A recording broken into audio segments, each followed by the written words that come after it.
Here's a question. How do you make the Bible more alive than it already is?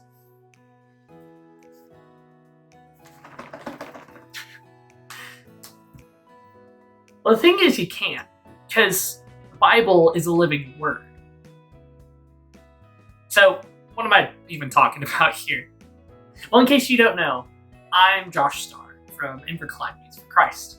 And recently, I was on a course put on by Scripture Union called Bible Alive. Now, Bible Alive is a religious education course for primary schools. So this will be younger kids. We're aiming more for the 10 years old or so, somewhere in there. Maybe a little younger, a little older, just depending on context. And it's an RE class that lasts roughly 7 weeks and goes through the entire story of the Bible.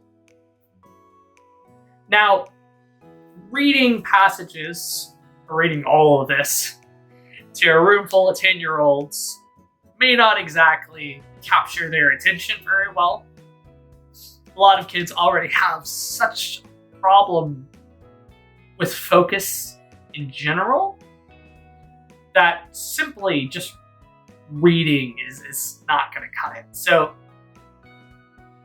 this is a course that really pulls you into the world that the Bible is already laid out. So what does that mean, practically? Well, practically, that means quite a few things, actually. So the first thing that we were taught was something called a rhyme and sign. So a rhyme and sign is a rhyme with British Sign Language attached to it. It's not full sentences in BSL, but this is more of a sign-assisted speech for someone who's maybe hard of hearing or just helps you remember this in general. So for example, did you know that the Bible is a library with 66 books for you?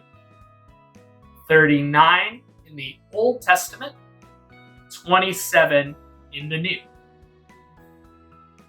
God spoke and made the heavens and the earth, but people disobeyed. Then later, God spoke to Abraham, and he believed everything God said. So that's the first 2 rhyme and sign couplets. And there's 8 more of those that we teach. And that carries us all the way from the creation of the world to the ascension of Jesus and the waiting for his return, which is where we are now. So we teach that, and there's also a few other things as well, such as delivering Bible stories through drama.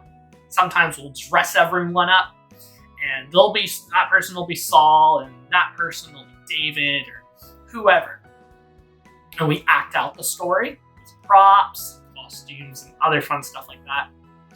Sometimes it'll be delivered through a song, or a video, or whatever way we can come up with. In our training, we came up with a lot of crazy ideas of how to take these stories from the Bible and relate them in ways that would make sense to your average 10-year-old.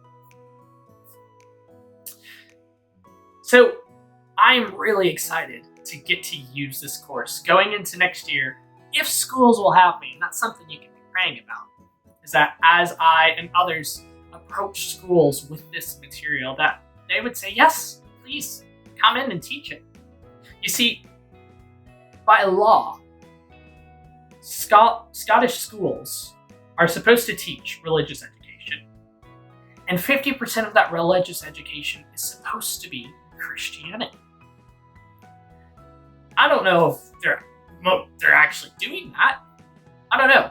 But if I can help get that where it's supposed to be, then I want to do it. So please pray that we get into these schools with this great curriculum. It is a lot of fun. And from other places that have done it, it's had pretty much nothing but good feedback. So as I go out, and if I end up doing that, I'll update more on this, and I'm really excited to see where Gandhi